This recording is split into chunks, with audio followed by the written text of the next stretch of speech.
that contains various rules and regulations of the company।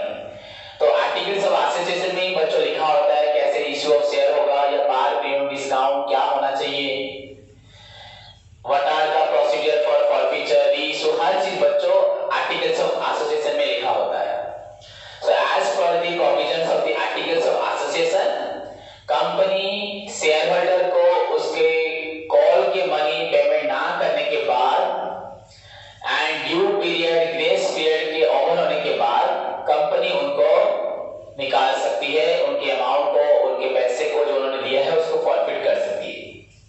सो हमने ये सब लास्ट क्लास में डिस्कशन कर लिया है। सो आज का टॉपिक है बच्चों हमारा रीइश्यू। नाउ जब कंपनी फॉरफीचर करती है शेयर, उस शेयर का कंपनी क्या करेगी, अपने पास रखेगी या फर्दर रीइश्यू करेगी। फर्स्ट ऑफ ऑल आप लोगों को सभी को मालूम होगा बच्चों, हमने फॉरफीचर क्यों किया, बिकॉज बच्चों हमें जो रिक्वायर्ड अमाउंट था शेयर का, जिस अमाउंट को हमने पहले से फिक्स किया था एंड जो अमाउंट हमें ऑथराइज हुआ था पर शेयर के लिए, चाहे प्रीमियम हो डिस्काउंट है उसके साथ जो भी हो, तो हमें जो भी अमाउंट बच्चों फिक्स्ड हुआ था, अलॉट हुआ था, जब एक शेयर होल्डर उस अमाउंट को देने के लिए राजी होता है एंड सब्सिक्वेंटली अगर वो किसी भी रीजन से, हमें वो रीजन नहीं जानना है, अगर वो वहां पर फर्स्ट कॉल, सेकंड कॉल या फाइनल कॉल किसी भी कॉल्स में पेमेंट नहीं कर पाता है, उस वक्त क्या होता है बच्चों, अलॉटमेंट में भी होता है पैसा नहीं देता, पर कॉल्स मनी कॉल स्टेज के बाद अगर वो पैसा नहीं देता है तब कंपनी क्या करती है, उसको फॉरफिट करती है। सो कंपनी को अगर उसे 10 रुपीज देना था एंड अगर उसने 7 रुपीज, 6 रुपीज या 8 रुपीज तक पेमेंट किया है एंड जो रिमेनिंग बैलेंस रुपीज जो रहा 2 या 3 जो भी रहता है बच्चों, अगर ड्यू पीरियड के बाद भी अगर वो पेमेंट नहीं करता तो उस 2 रुपीज के लिए कंपनी उसको फॉरफिट करेगी। नाउ कंपनी के पास बच्चों 8 रुपीज भी आ गया, 10 रुपीज का शेयर था, उसने 8 रुपीज दिया था, 2 रुपीज नहीं दिया था, ड्यू पीरियड चले गया, कंपनी उसको पूरा निकाल दिया।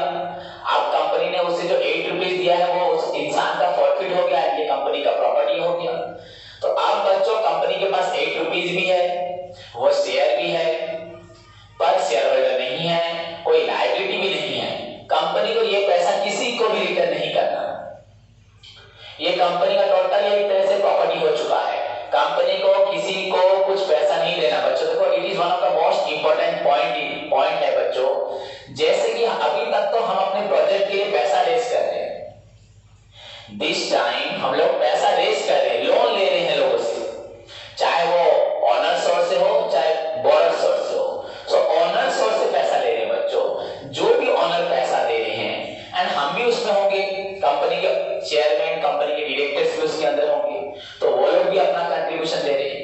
तो बच्चों जो पैसा देगा फाइनली कंपनी से वो पैसे के ऊपर सभी को डिविडेंड मिलेगा एंड अगर कंपनी बाय चांस बंद हो जाती है तो सबको अपना पैसा अगर अवेलेबल होगा कंपनी में तो रिटर्न मिलेगा।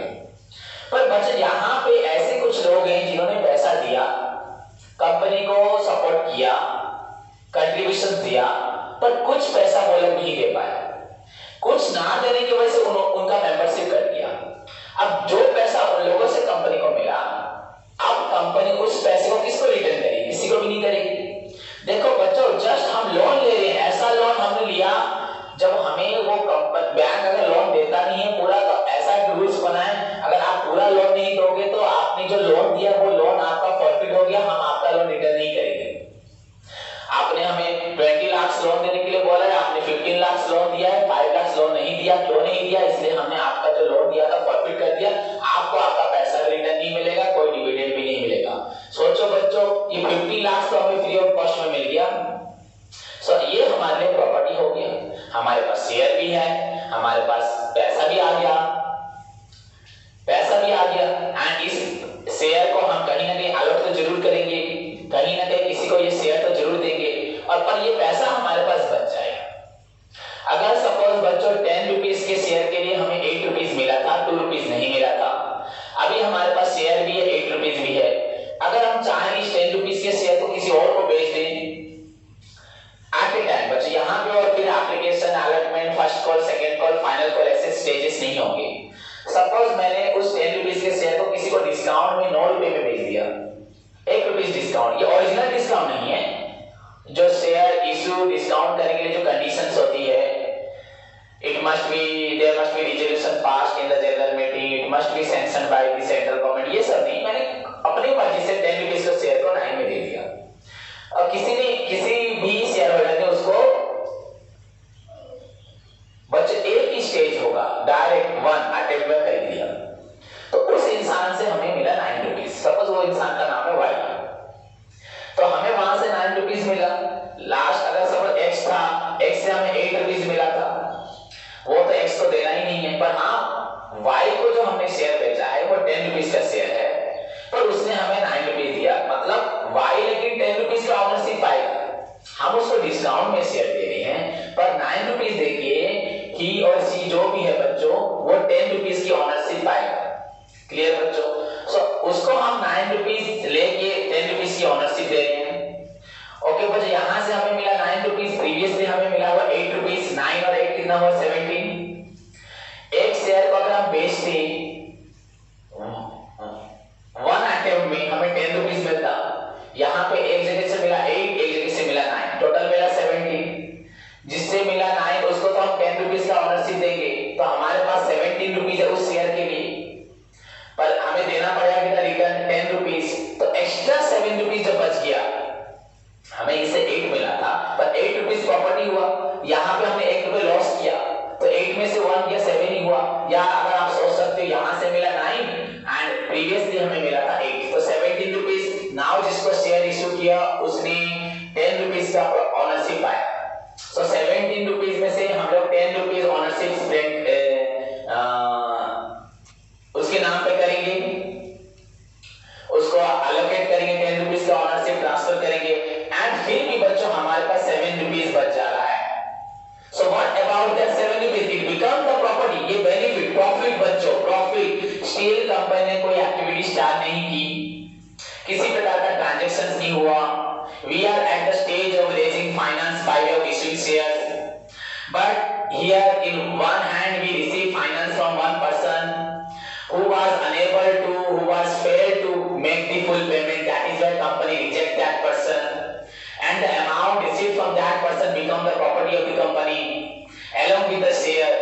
Now company is going to sell that share to another person, and if company will receive from other person rupees 9 instead of 10, that 9 and previously 8 rupees together is known as 17.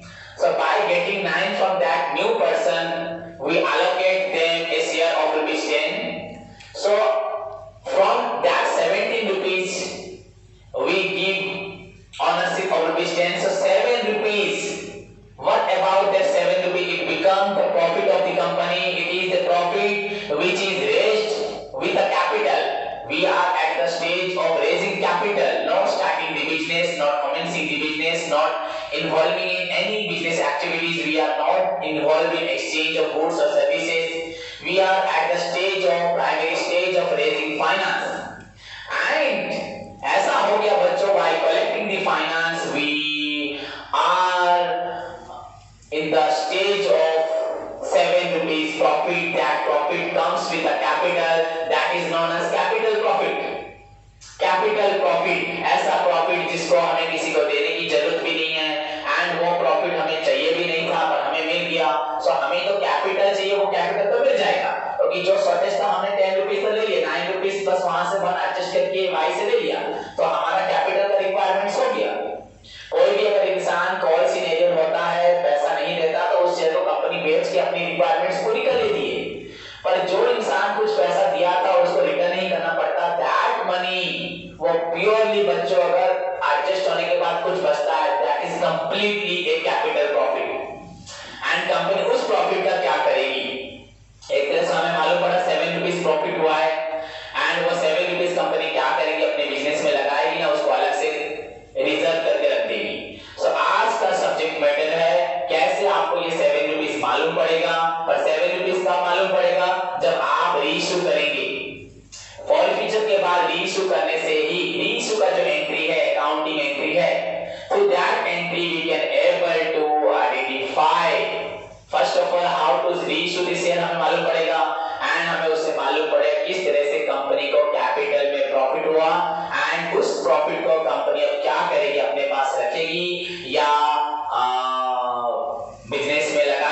अपने पास रखी मतलब business में लगाएगी या उसको कहीं पे अलग से सेपरेटली रिजर्व करके देगी। So this is our today's topic. Let's move to the board to discuss more about with practical example of reissue of shares and about the capital profit. So बच्चों let's move. So बच्चों आज का topic है हमारा reissue.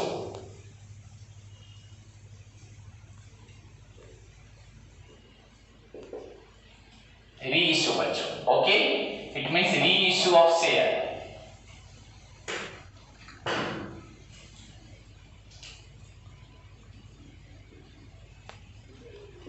Reissue of share या बच्चों कौन सा शेयर रीइश्यू होता है? एक्चुअली रियल सेंस में रीइश्यू ऑफ बच्चों,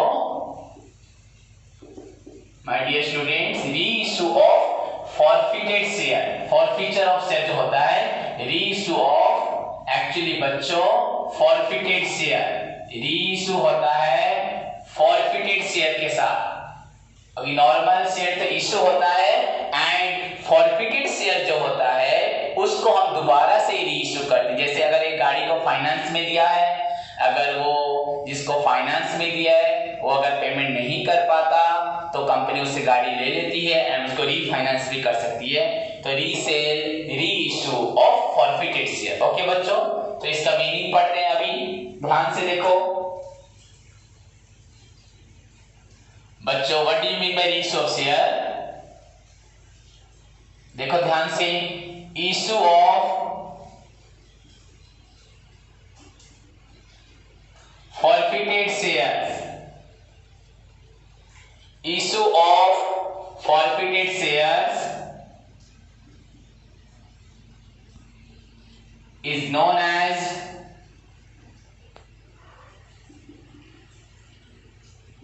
reissue of shares. बच्चों point to be noted, issue of forfeited share is known as reissue of shares. Clear बच्चों? इसी के साथ यहां पे भी एंट्री होगा,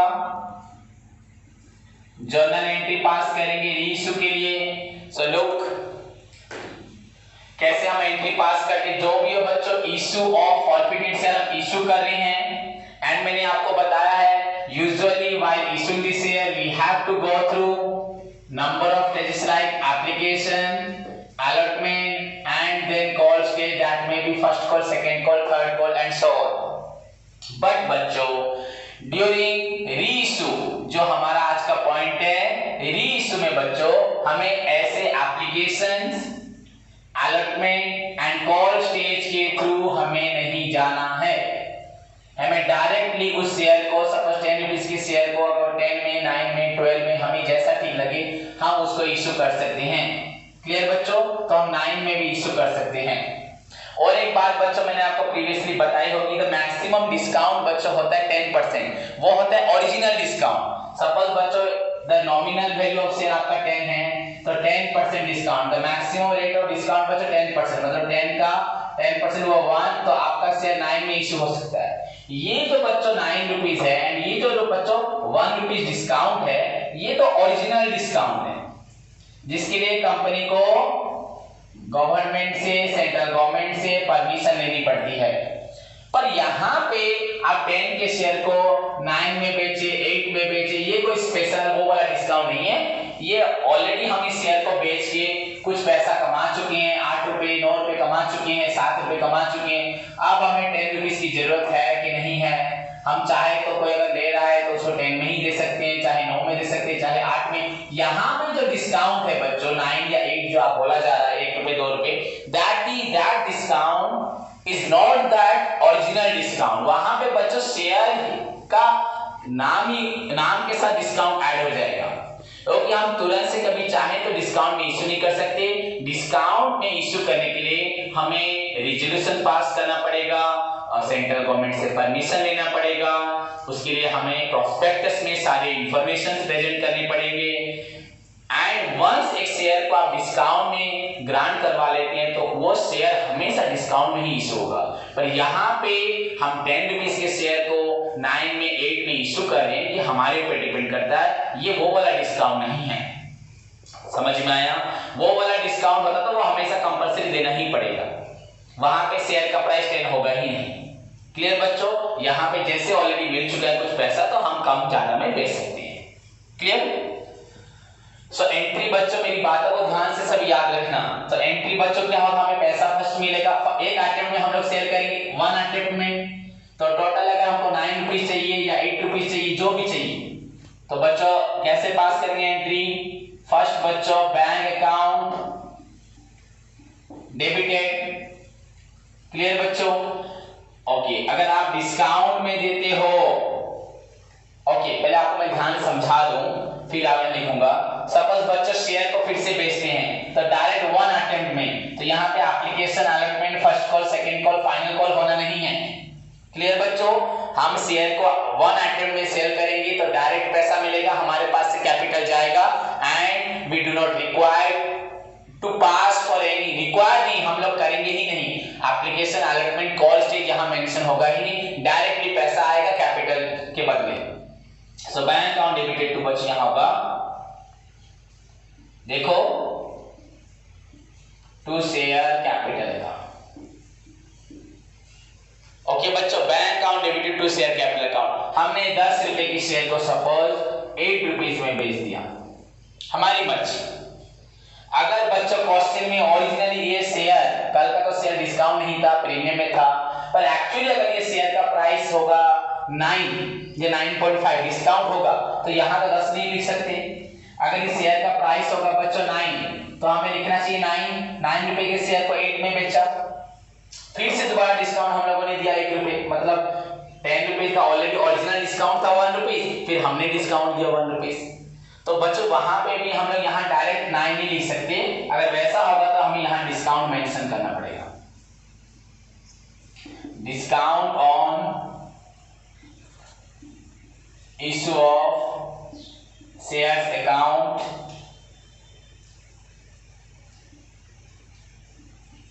डेबिटेड। बच्चों ये डिस्काउंट का मतलब आप मत सोचना कि आपने अभी 10 रुपीज के शेयर को 9 में बेचा तो 1 रुपए डिस्काउंट, नो, ये ऐसा नहीं है। ये ओरिजिनल डिस्काउंट है जो रिजोल्यूशन एंड सेंट्रल गवर्नमेंट से हमें परमिशन लेके पास हुआ होगा, तो वहां पे हम यहाँ पे 10 नहीं लिख सकते, इस स्टेज पे हम लोग यहाँ पे 10 नहीं लिख सकते। ये शेयर कैपिटल लिखा है बच्चों, उस स्टेज पे हम लोग यहाँ पे 10 रुपीज नहीं लिख सकते, पर हमारा रूल है हमें 10 लिखना पड़ेगा। तो अगर हम 10 रुपीज यहाँ लिखते हैं, जहां पे हमें 9 रुपीज लिखना चाहिए क्योंकि ओरिजिनल डिस्काउंट है, तो उसका टेक्निक है, लिखने का तरीका है, यहाँ पे शेयर कैपिटल 10, यहाँ पे डिस्काउंट 1, तो आपका शेयर हो गया 9 रुपीज। बच्चों ये वाला डिस्काउंट नहीं, अगर ओरिजिनली ये कंपनी इशूड 1 लाख शेयर अगर इशू करती है एट द रेट बच्चों 10 रुपीज में एंड डिस्काउंट 1 रुपीज अगर होता है, डिस्काउंट 1 रुपीज होता है, तो उस 1 मतलब शेयर का प्राइस 10 नहीं है 9 है, तो आप लोगों को यहाँ 10 यहाँ 1 लिख के 9 करना पड़ेगा। So this entry, this point, this discount for original discount, not for this 9 rupees. Okay बच्चों, तो अगर क्वेश्चन में ओरिजिनल डिस्काउंट नहीं है तो इसको नहीं लिखना। ओके, अगर ये नहीं है तो इसको नहीं लिखना, पर मैंने लिख दिया आपके लिए। 10 रुपीज के शेयर को आपने 9 में बेचा है, 10 रुपीज के शेयर को आपने 9 में बेचा है, तो बच्चों आपका लॉस कितना हो रहा है 1 रुपीज। ये डिस्काउंट तो नहीं है, अगर ये डिस्काउंट होता तो यहाँ पे 1 लिखते, तो ये 9 + 1 10, ये 10 हो जाता, क्योंकि ऑलरेडी शेयर का प्राइस 9 है, आपने बेचा 9 में। पर यहाँ पे बच्चों समझ में आ रहा है कि नहीं, अगर ऑलरेडी डिस्काउंट होता, ओरिजिनल डिस्काउंट 1 रुपीज, तो 10 यहाँ 1 9 हो गया, हमने 9 में बेचा, तो 9 entry debit is equal to credit हो गया। हमारा डबल एंट्री प्रिंसिपल बताता है always debit is equal to credit, हमें सभी को मालूम है डुअल कांसेप्ट, पर यहाँ पे ये डिस्काउंट है ही नहीं, तो इसको लिखना भी नहीं, पर एज एंट्री सजेस्ट करता है, मैंने आप लोगों के लिए लिखा है। तो यहाँ पे 10 रुपीज के शेयर को विदाउट ओरिजिनल डिस्काउंट हमने अपने आप से डिस्काउंट दिया है 9 रुपीज। सो हमारा 1 रुपीज बच्चों क्या हुआ, 10 रुपीज के शेयर को अगर 9 में रीइश्यू करते हैं, ये 10 रुपीज का बच्चों फॉरफिटेड शेयर था, फॉरफिटेड शेयर को हमने रीइश्यू कर दिया 9 में, सो 1 रुपीज आवर लॉस। बच्चों 1 रुपीज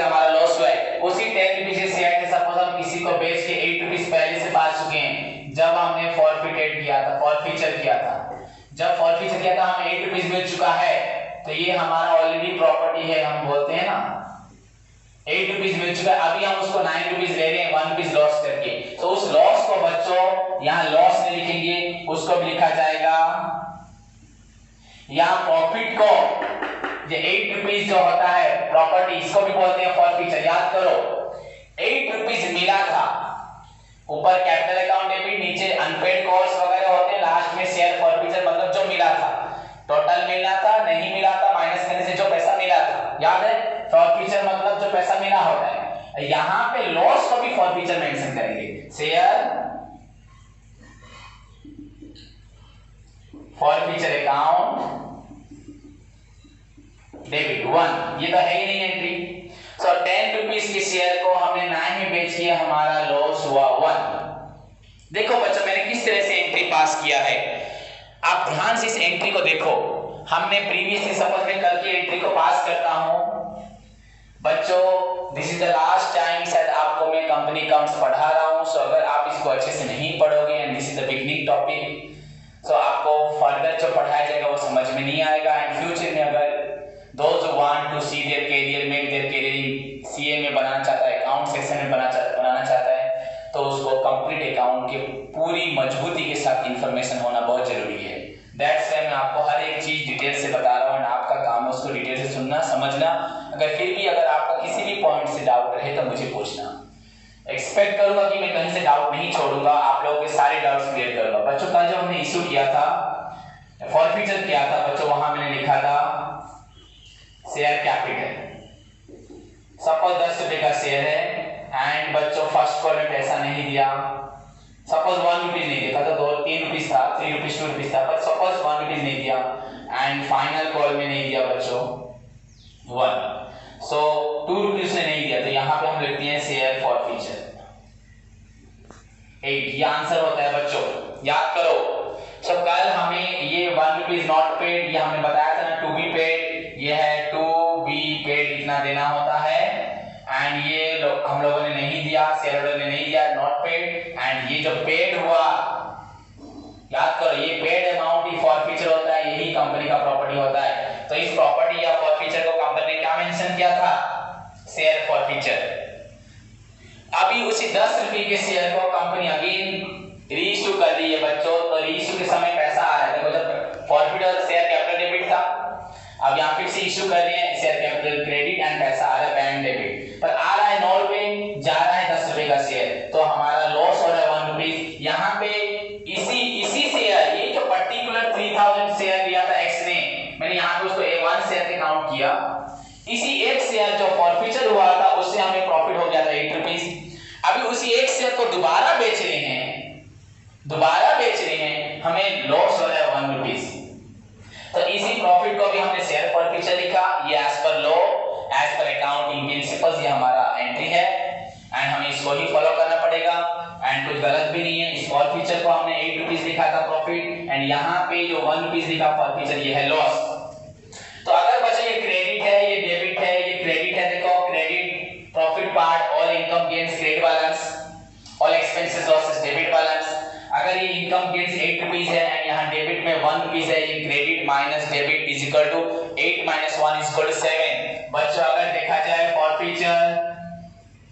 फॉरफीचर आपका डेबिट एंड बच्चों फॉरफीचर आपका क्रेडिट, ये 10 माइनस नहीं बच्चों 8 माइनस 1, यहाँ फॉरफीचर हुआ था, sorry forfeiture credit and this is your forfeiture debit. अगर देखा जाए बच्चों यहाँ फॉरफीचर था 8 रुपीज एंड यहाँ फॉरफीचर था डेबिट में 1 रुपीज। सो क्रेडिट मतलब बच्चों प्रॉफिट पार्ट, इनकम पार्ट होता है एंड ये बच्चों एक्सपेंसेस लॉस पार्ट होता है। क्लियर? तो 8 माइनस 1 इज 7 रुपीज प्रॉफिट हो रहा है बच्चों, यहाँ 8 रुपीज प्रॉफिट हुआ था, यहाँ 1 रुपीज लॉस हुआ। सो इसको एडजस्ट करने से 7 रुपीज प्रॉफिट हुआ। अगर ओवरऑल भी आप लोग देखना चाहते हो तो देखिए बच्चों 10 रुपीज के शेयर को 1 टाइम सेल करते तो 10 रुपीज मिलता। हमने 10 रुपीज के शेयर को 2 प्रकार इशू किया, पहली बार एक इंसान से मिला 8 रुपीज, दूसरी बार एक इंसान से मिला 9 रुपीज। सो टोटल हमें बच्चों मिलता है इन दोनों को मिला के 17 रुपीज, जहां हमें मिला था 10 रुपीज मिला 17, तो एक्स्ट्रा कितना मिला 17 माइनस 10 इज इक्वल टू 7। तो ये 7 रुपीज हम अपने मन से निकाल सकते हैं, हमें मालूम पड़ रहा है, पर एंट्री के थ्रू कैसे निकलेगा? We have to pass accounting entries in such a way. अपने आप बच्चों अकाउंटिंग मैथमेटिक्स है, यहाँ पे जैसे हम usually plus minus into division करते हैं अलजेब्रा में, यहाँ पे एंट्री के द्वारा बच्चों प्लस माइनस होता है। So in during forfeiture we got from that person 8 rupees as benefit हुआ हमें by forfeiting his share. Now उसी शेयर को हमने रीइश्यू किया एंड वी गेन रुपीज, हमें वी गेन नहीं, we collect rupees 9। So 10 plus 9 plus 8, we get 9 plus 8 instead of 10. 10 के बदले हमें 17 रुपीज मिला। So overall our profit is 17 minus 10 is equal to 7. But हम अकाउंटिंग में कैसे उसको निकालेंगे? अकाउंटिंग में ऐसे एंट्री पास होगा, इस एंट्री में यहाँ 1 रुपीज, यहाँ 8 रुपीज दिखाएगा, तो ये फॉरफीचर को एडजस्ट करोगे, so answer will be 7। That is your capital profit. We are at the stage of raising money, raising loan, raising capital. Loan पर हम शेयर से ले रहे हैं तो कैपिटल ले रहे हैं, but that capital does not require to be refund. ये कैपिटल रिफंड नहीं करना है, ऐसा पैसा हमें मिल रहा है जो किसी को देना नहीं है, so that is known as capital profit. And how that capital profit will be calculated, and इसका रूल क्या है? Forfeiture at the time of forfeiture, this is forfeiture entry, ये फॉरफीचर का एंट्री है बच्चों, forfeiture at the time of forfeiture, and again forfeiture at the time of reissue, this is reissue entry, forfeiture at the time of forfeiture, listen carefully मैं क्या बोल रहा हूं। forfeiture बच्चों, forfeiture के समय में ये forfeiture है at the time of forfeiture, again forfeiture, this is forfeiture at the time of reissue। इन दोनों को प्लस माइनस करेंगे, बिकॉज़ ये क्रेडिट है डेबिट है, तो प्लस माइनस होने से निकला 7, दैट 7 रुपीस अपने आप बच्चों निकल गया, जो हमें यहाँ पे हम कैलकुलेशन कर रहे थे, यहाँ 7 रुपीस अपने आप निकल गए, that is known as capital profit, that will transfer to capital reserve. So another concept यहाँ निकलता है बच्चों हमारा कैपिटल रिजर्व। जब पैसा उठाते वक्त अगर हमें कुछ प्रॉफिट हो जाता है, जिस प्रॉफिट को देना नहीं पड़ता, रिफंड नहीं करना पड़ता, that profit, that capital profit which does not require to refund to the shareholder, that profit is known as capital reserve. It is transferred to capital reserve, इसलिए बोलते हैं capital reserve। Clear students? पहले इस entry को खत्म कर दे, मैंने आपको समझा तो दिया। तो इसके साथ यहाँ पे अगर सपोज बच्चों कंपनी 10 रुपीस के शेयर को 10 से ज्यादा में बेचती है, so you have to write here entry complete नहीं हुई टू सिक्योरिटी प्रीमियम।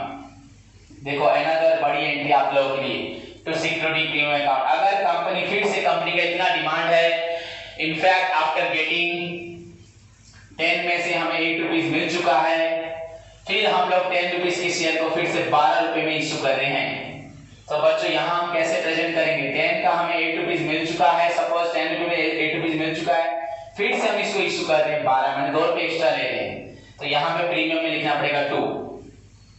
सो बच्चों 10 रुपीस के शेयर को हम प्रीमियम में इश्यू करें तो 10 to 12, तो यहाँ पे बैंक अकाउंट बच्चों कितना होगा? यहाँ बैंक कितना होगा? 12। अगर हम 12 रुपए में इश्यू कर रहे हैं तो bank account 12 rupees, capital 10 rupees और 2 एक्स्ट्रा कैसे आ रहा है? 2 प्रीमियम, और यहाँ पे फॉरफीचर होगा ही नहीं, यहाँ पे फॉरफीचर होगा ही नहीं, तो हमें 12 रुपीस मिला। इसी शेयर को पहले इश्यू किया था बच्चों, ध्यान से देखो, हमें मिला था 10 रुपीस, पहले इश्यू किया था हमें मिला 8 रुपीस, अभी मिला 12 रुपीस। बच्चों अगर हम 10 रुपीस के शेयर को एक अटेम्प्ट में बेचते, पहली बार ही बेचते तो हमें 10 रुपीस मिलता, या प्रीमियम। बच्चों प्रीमियम ऐसा कुछ नहीं है, अगर आपका पहले प्रीमियम नहीं था, आप अभी आप बोलोगे सर पहले अगर प्रीमियम होगा तो अभी प्रीमियम में देंगे, ऐसा कुछ नहीं है। प्रीमियम बच्चों हमें जब जरूरत हम बेच सकते हैं, पहले प्रीमियम होने से भी यहाँ पे प्रीमियम लिखना कंपलसरी नहीं है। अगर आप 10 रुपीस से ही, क्योंकि हमने प्रीमियम को मेंशन नहीं किया था यहाँ पे, याद है? तो प्रीमियम एंट्री तभी आएगा जब हम फाइनली 10 रुपए के शेयर को एक्स्ट्रा, यहाँ 12 मांग रहे हैं तो यहाँ प्रीमियम शो करना पड़ेगा। सो बच्चों 10 रुपए के शेयर को अगर एक अटेम्प्ट में सेल करते तो हमें 10 रुपीज मिलता।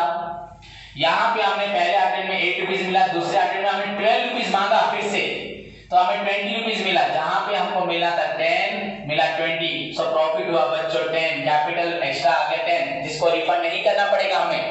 तो यहाँ पे भी देख लो बच्चों, यहाँ फॉरफीचर तो नील हो गया, यहाँ फॉरफीचर बच्चों हमारा कितना हो गया, नील अमाउंट हुआ। क्लियर? हमें प्रॉफिट से बस गलत बोला बच्चों, यहाँ पे हमने उसको 12 रुपीज मांगा ना, एक्चुअली शेयर का प्राइस 12 हो गया, तो 20 एक्चुअली हमें अगर एक अटेम्प्ट में तो 10 रुपीज मिलता। यहाँ पे सेकंड अटेम्प्ट में हमने प्रीमियम के साथ इशू किया है, इसका मतलब हमें प्रीमियम की जरूरत है इसलिए इशू किया है। सो बच्चों 20 रुपीज के शेयर में से हमें 10 + 2 प्रीमियम की जरूरत है जो किसी एक्सपेंडिचर को मीट करना है, तो हमारा प्रॉफिट हुआ 8। समझ गए? हमने 12 रुपीज में इशू किया, 2 रुपीज प्रीमियम। ये प्रीमियम बच्चों कंपनी यूज नहीं करती, मतलब अपने लिए यूज नहीं करती, अपनी किसी एक्सपेंडिचर को मीट करने के लिए करती है, तो ये एक तरह से कंपनी के लायबिलिटी में चला जाएगा। सो कंपनी को अपने काम के लिए 10 रुपीज चाहिए और अपनी लायबिलिटी एक्सपेंडिचर को मीट करने के लिए 2 रुपीज चाहिए। सो ओवरऑली कंपनी को 12 रुपीज खर्च करने हैं, तो 12 रुपीज खर्च हो जाएगा, 20 रुपीज मिलना था मिला, एंड 12 रुपीज खर्च हो गया तो 8 रुपीज बच गया। देखो यहाँ पे बच्चों फॉरफीचर 0 है एंड यहाँ फॉरफीचर 8 है, तो 8 से 0 माइनस करो टोटल 8, यहाँ पे भी प्रॉफिट हुआ बच्चों 8 rupees, and that profit is known as capital profit. इसको बोलते हैं कैपिटल प्रॉफिट, जो रिफंड नहीं होता है, नॉट टू बी रिफंड, इसको हमें रिफंड नहीं करना होता, and it is transfer to capital reserve. So बच्चों चाहे आप प्रीमियम में इश्यू करो, डिस्काउंट तो ओरिजिनली होगा, and this is your reissue entry. Finally हम यहाँ लिखेंगे being shares were reissued, being shares were reissued। देखो बच्चों ध्यान से, this is your, ये आपका हुआ रीइश्यू का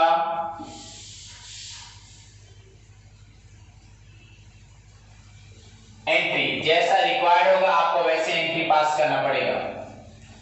एंड फाइनली फॉरफीचर के टाइम पे जो फॉरफीचर होगा, देखो अब आपका एंट्री में ठीक से प्रेजेंट कर दिया है, दिस इज योर रीइश्यू का एंट्री बच्चों। एंड फाइनली बच्चों फॉरफीचर के टाइम पे, ड्यूरिंग फॉरफीचर एंट्री जो होता है, एंड बच्चों रीइश्यू एंट्री जो होता है, यहां पे फॉरफीचर का जो क्रेडिट अमाउंट एंड यहां पे जो फॉरफीचर का डेबिट अमाउंट, इन दोनों को प्लस माइनस करने से क्रेडिट अमाउंट ही हमेशा बड़ा होता है। तो बच्चों ये हुआ हमारा कैपिटल प्रॉफिट। इसको हमें रफ में निकालने की जरूरत नहीं, जैसे मैं आपको यहाँ पे समझा रहा था, रफ में ऐसा एंट्री होगा, अकाउंटिंग हमें ऐसा सिखाती है जहां पे हमें अपना प्लस माइनस अपना रिजल्ट अपने आप थ्रू अकाउंटिंग एंट्री के थ्रू, जर्नल एंट्री के थ्रू ही मालूम पड़ जाता है बच्चों, इसीलिए तो एंट्री बनी है। ओके बच्चों, देखो जैसे हम परचेज बुक में कितना परचेज हुआ, रिटर्न हुआ, तो हमें मालूम पड़ जाता है कितना परचेज है, कितना हमारे पास स्टॉक अवेलेबल है। कैश बुक से जितने कैश रिसीव्ड एंड जितने हमारे कैश लॉस हो रहे हैं या कैश स्पेंड हो रहे हैं, एक्सपेंडिचर हो रहे हैं, तो उससे हमें कैश बैलेंस भी मिल जाता है। तो बच्चों जर्नल एंट्री के थ्रू ही सारे हमको आंसर्स प्लस माइनस होके मिल जाते हैं। तो बच्चों this is your capital profit, and this profit मतलब ये जो फॉरफीचर है, this is the forfeiture during बच्चों रीइश्यू, एंड फॉरफीचर के टाइम पे जो फॉरफीचर होगा उन दोनों को प्लस माइनस करोगे, एंड जो आंसर निकलेगा that is known as capital profit, and this profit will transfer to capital reserve. Capital reserve, the another point, ये ट्रांसफर होगा capital reserve. So last entry of the share capital, इसके बाद कोई भी entry नहीं है, ये अपने आप क्रिएट होती है। सो लास्ट एंट्री बच्चों शेयर फॉरफीचर करके हमें जो फायदा होता है एंड रीइश्यू के बाद जो हमारा लॉस होता है, उन दोनों को एडजस्ट करने के बाद भी अगर हमें प्रॉफिट मिलता है, that profit will transfer to capital reserve, because उस पैसे को हमें यूज नहीं करना। पैसा उठाते वक्त, कैपिटल उठाते वक्त एक्स्ट्रा मनी आ गया, उसको हमने अलग से रिजर्व करके रखना है। And so the entry will be बच्चों वो पैसा देखो क्रेडिट था, आपका ये क्रेडिट अमाउंट था, ये ट्रांसफर हो जाए कैपिटल रिजर्व को, तो ये डेबिट होगा अभी यहां पे। शेयर फॉरफीचर अकाउंट डेबिटेड, दिखाई दिया बच्चों? ये तो थोड़ा सा यहां लिखता हूं, share forfeiture account debited to बच्चों ट्रांसफर टू कहां हो रहा है? Capital reserve account. जैसे एप्लीकेशन मनी ट्रांसफर होता था बच्चों कैपिटल को, तो share application to share capital, वैसे share forfeiture account debited to capital reserve. यहां पे बीइंग रहेगा, being the difference of share forfeiture is transferred to capital reserve। इसको शॉर्टकट में बच्चों CR भी बोलते हैं, capital reserve, CR capital reserve. Being the difference of share forfeiture is transferred to capital reserve। Okay बच्चों, so इसी के साथ हमारा शेयर कैपिटल का नॉट द फंडामेंटल बच्चों total complete A to Z accounting treatment for issue of shares while raising finance from the owner source, that is share, that may be preference share हो, equity share हो, from any modes हो, par premium discount, under subscription हो, over subscription हो, with बच्चों आप लोगों का forfeiture हो, सरेंडर हो, and finally reissue. And reissue करके पैसा रेज करते वक्त अगर हमें कुछ एक्स्ट्रा मनी मिल जाता है, that money company does not require to refund, and वो एक्स्ट्रा मनी मिल गया, दैट मनी कैसे कैपिटल रिजर्व में ट्रांसफर करते हैं? ये A to Z accounting treatment जो हमारा था, अकाउंट्स ऑफ शेयर कैपिटल बच्चों, issue, forfeiture and reissue of share, that reissue of share is ended and होता है बच्चों after this transfer of forfeiture amount to the capital reserve। इसी के साथ हमारा total complete accounting for share capital finished हुआ। इसके बाद सिर्फ हमें एग्जांपल्स करने हैं, बुक्स के प्रैक्टिकल प्रॉब्लम करने हैं, एंड आपका जो डाउट आएगा उसको मैं क्लियर करूंगा। क्लियर बच्चों? समझ में आया सभी को? सो बच्चों इसी के साथ हमारा बेसिक पार्ट खत्म हुआ, accounting treatment for share capital खत्म हुआ। Now it is your duty from the beginning से लेके fundamental theory of preference share, equity share, stages of issue of share, modes of issue of share, par हो, premium और discount हो, सबका entry, सबका treatment, condition, requisites, and जो over subscription, under subscription, forfeiture, आज का रीइश्यू, इन सभी को आप लोग अपने दिमाग में, अपनी मेमोरी में पूरा सेट करके रखेंगे। जैसे मोबाइल मेमोरी आपके डाटा को सेव करके रखता है, आपकी मेमोरी को, आपके मूवमेंट को जहां आप एंजॉय करते हैं उसको सेव करता है, एंड दिस एंजॉय इज आपके लिए उन सभी से ज्यादा बच्चों वैल्यूएबल है, ये सबसे ज्यादा इसका वैल्यू है।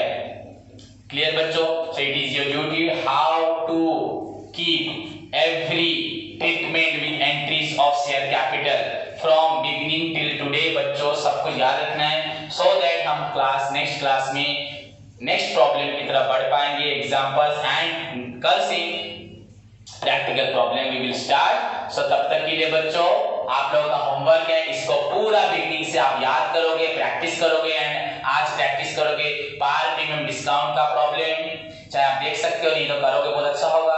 उसके साथ प्रीवियस क्लास में मैंने एक प्रॉब्लम पढ़वाया था फॉरफीचर, जहां पे बच्चों ओवर सब्सक्रिप्शन भी था एंड प्रीमियम भी था। एंड नेक्स्ट प्रॉब्लम करते वक्त में आपको डिस्काउंट की भी प्रॉब्लम करवाऊंगा। तो तब तक के लिए बच्चों अपनी पढ़ाई को अच्छे से करो। Take care, all the best, God bless you all.